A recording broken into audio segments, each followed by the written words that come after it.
In East Africa, fighting in Sudan South Sudan has displaced more than 1.5 million people, forcing many into temporary shelters and refugee camps. Heavy rain in recent days has inundated one of the largest refugee camps in the country's north, adding to the misery of people living there. Tuesday, the U.S. pledged $180 million in additional aid to help avert famine in the war-torn country. VOA's Latsa Hawk has more. Heavy rainfall in South Sudan has turned a UN refugee camp in Bentiu into a swamp. Some 40,000 people sheltered here live in sewage-contaminated floodwater. The humanitarian group Doctors Without Borders calls the situation an affront to human dignity. The settlement has been flooded, water everywhere, so you could imagine how people are living, how they are sleeping. Many of them, apparently, they don't sleep because there is nowhere to sleep, and women standing at night to at least have their children sleeping in their hands. For many refugees, it's either flood or violence.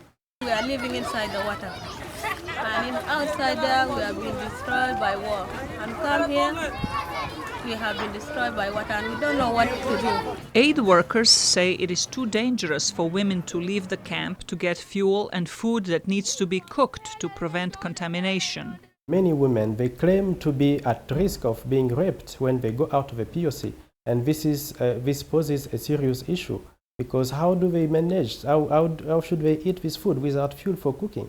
That is the issue which protections should be provided to people to go out and make sure they get what they need from outside and come back to serve their families. South Sudan is only 3 years old. Soon after gaining independence from the Republic of Sudan, a power struggle between President Salva Kiir and his former deputy Riek Machar plunged the country into renewed warfare that has killed thousands and displaced entire towns. 15 members of the UN Security Council arrived in the capital Juba Tuesday in a bid to find a resolution to the violence that has gripped the country since December of last year.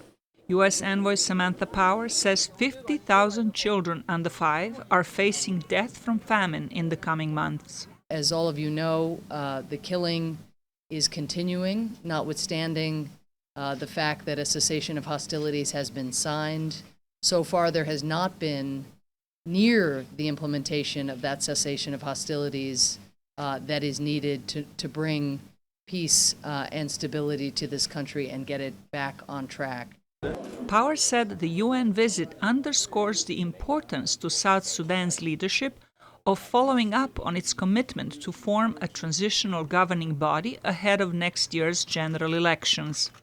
Latsa Hawk, VOA News, Washington.